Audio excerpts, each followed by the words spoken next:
Yang paling banyak sekarang mati mendadak, ya.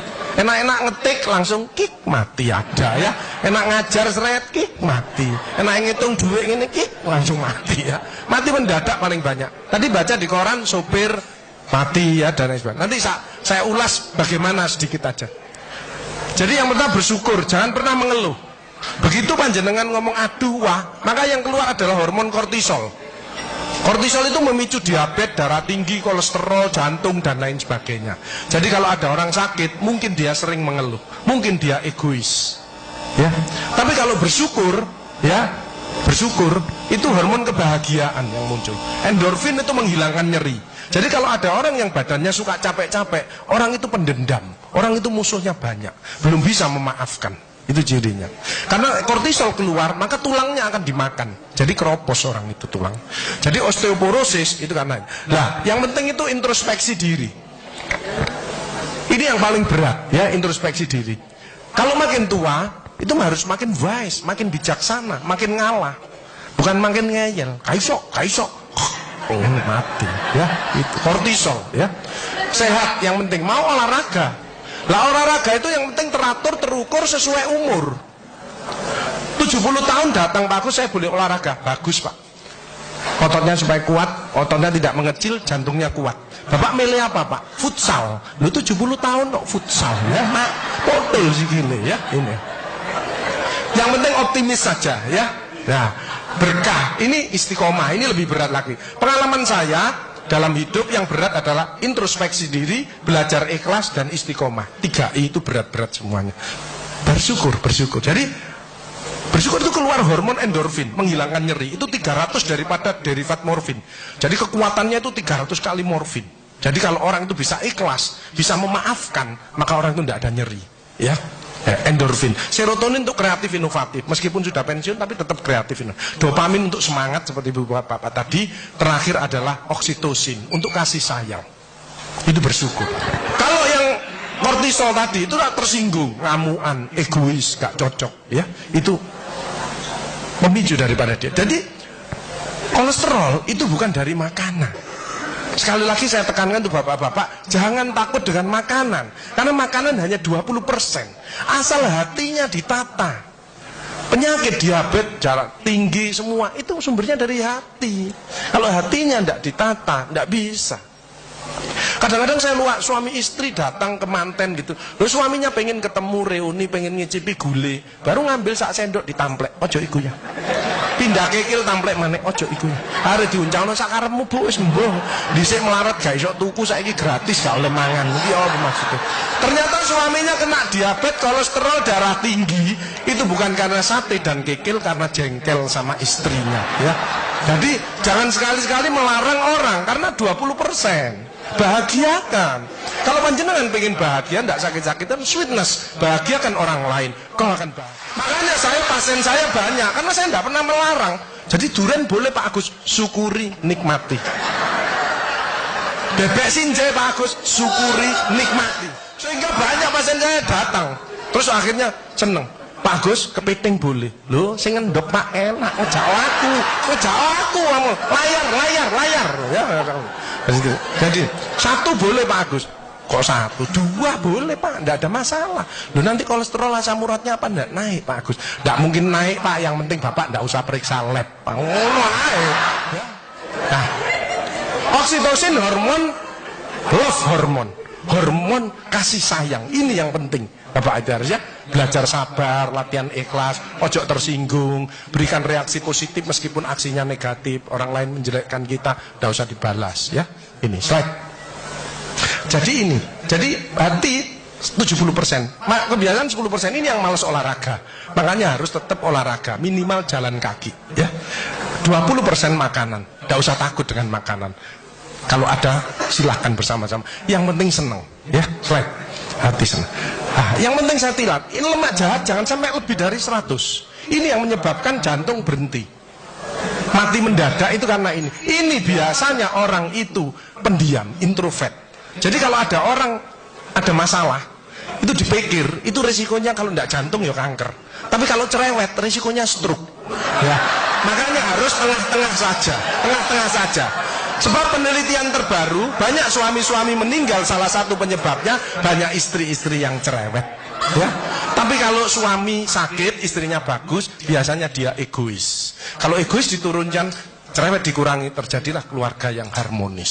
Sakinah mawaddah warahmah. Saya kemarin dapat pasien, Pak Agus. Suami saya itu tak ajak bicara kok diem aja Pak Agus. Saya sampai sumpek Pak. Nah saya cross check kepada suaminya, Pak, Bapak kalau diajak bicara istrinya kok diem, apa Bapak ini bisu? Saya bilang, enggak Pak Agus, tapi apa ya? Lagi mangap ini dimplok, mangap dimplok. Sakarepmu bu urusan kabeh.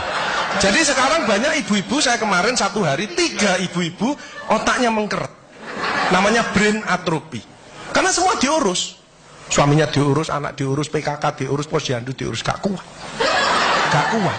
Ya, ini mulai banyak ya, brain atrophy.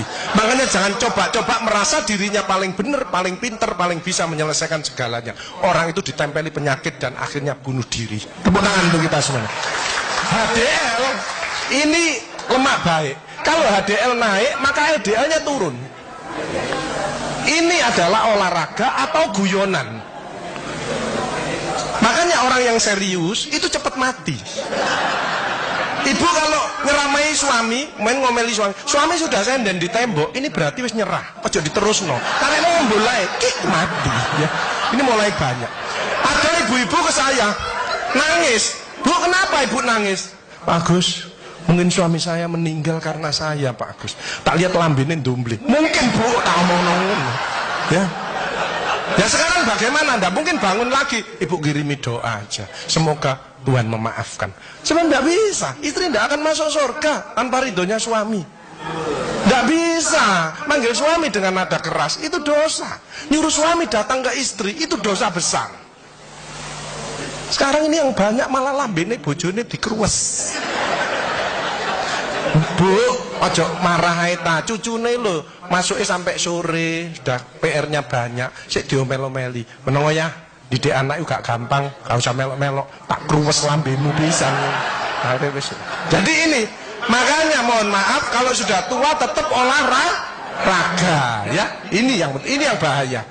Pokoknya ibu-ibu, bapak-bapak harus saling memaafkan. Saya enggak gengsi kok karena pengen sehat. Maaf kenceng, saya kalau manggil nyonya saya maaf kenceng. Mas yang salah, sama anak saya, maafkan, bapak yang salah. Makin tua makin banyak dosa, bukan tambah bener. Makanya makin tua harus makin wise, makin bijaksana. Kemarin ada yang mangkel sama mantunya, pasang ring 3. Lu mantu zaman saya dulu ada budi pekerti, ada ngaji, dibilangi, nek ketemu wong tua, mertua dan orang lebih tua, itu orang tuamu. Mesti jalannya gini, wis otomatis itu. Sekarang nggak ada pendidikan budi pekerti, jadi teman orang tua mertuanya malah ngene. Lah kan panjenengan ndak bisa memakan, mikir, iki tak kandhani mantuku, gak tak kandhani kok dengkule nang kene, dipikir slep, kena serangan jantung, pasang ring 3. Minum obat seumur hidup. Bapak Ibu Saudara saya, belajarlah wal afina anin nas, memaafkan ya. Hilangkan rasa jengkel, mangkel, dendam, egois. Ini slide pemicunya, slide. Nah, makanya ada namanya emotional detox. Hatinya dicuci ya, itu berdek ya. Jadi suara jantung aja kelihatan loh ya. Kalau seperti bapak-bapak ini yang ahli surga, orang bersyukur ikhlas, itu suara jantungnya mesti suara jantung istiqomah. Itu gini. Ada suara jantung tak tempel tek langsung. Itu yang mendekati pensiun. Ya, mendekati bingung. Wedi, gejala post power syndrome. Tapi sekarang mulai banyak ada suara yang namanya aritmia. Itu gini, dredek-dek hilang, dredek-dek hilang. Itu suara jantung orang yang selingkuh. Dredek-dek hilang, dredek-dek hilang, dredek-dek ketemuan langsung mati ya. Nah, emotional wellness. Makanya ibu-ibu, bapak-bapak harus dirubah emotional wellness. Kemarin ada pasien gini, ibu-ibu. Pak Agus, kok selamanya kok ada kesehatan, saya ingin tanya. Oke, berdiri. Kenapa Bu? Tensi saya 170 Pak Agus, asam urat saya 10, kolesterol saya 300. Loh kenapa Bu? Saya tanya gitu. Suami saya sakit Pak Agus, jadi rewel lah, ini gak bener, ini gak bener gitu. Oh Bu, penyakitnya Ibu bukan penyakit yang berat, penyakitnya Ibu karena jengkel sama suaminya. Obatnya apa Pak Gus? Anda ngasih obat Bu. Ibu introspeksi diri, baca istighfar, tobat sama Allah, rawat suaminya yang benar. Ibu sembuh, suaminya juga sembuh. Lu ada BPJS Pak Agus. Lu BPJS untuk menolong orang, bukan jagani kita sakit. Keliru ibu-ibu, BPJS malah berbondong-bondong nang puskesmas, cek tensi, kolesterol, diabetes, bawa tas kresek. Sama obatmu piro 5, aku 10. Ya boy. Ya, baik. Diabetes di atas 40 tahun itu tipe 2. Emosional, makan amburadul, malas olahraga. Kalau itu dirubah, lurus lagi nanti dia. Mencegah sakit lebih bijaksana. Slide. Ya, jalan kaki mencegah kanker payudara. Vitamin D daripada sinar matahari pagi. Osteoporosis. 15 menit antara jam 6 sampai jam 8 tulangnya panjenengan padat. Makanya orang osteoporosis linu-linu nomor 1 istighfar. Nyetop kortisolnya ini. Kedua, jangan malas olahraga, jalan kaki. Cukup itu aja. Mau ditambahi susu Pak Agus boleh. Tapi kalah kuat sama yang sinar matahari pagi. Kalah kuat. Ya. Mencegah kanker usus dan diabetes, penyakit jantung banyak sembuh dengan. Makanya itu banyaklah bersyukur, memaafkan, menolonglah orang lain. Ya as-shadaqatu daf'ul bala. Sedekah menjauhkan daripada bala. Jadi orang yang ahli sedekah, penyakitnya dibuang sama Allah. Ini ada cerita, teman saya di masjid. Itu sarafnya kejepit. Periksa sana, periksa sini, rumah sakit mana? Operasi. Oke, Pak operasi, tak tunggoni nang rumah, nang operasi. Wedi aku Pak Agus gak wani. Aku tak ngundek alternatif. Apa alternatifnya Pak Agus? Sedekah. Minggu berikutnya, Pak ayo operasi. Enggak Pak Agus, penyakit gue hilang. Apa? Ya ngomongannya Pak Agus yuk. Saya sedekah diangkat penyakit. Saya manggil yatim piatu habis 4 juta. Dicabut.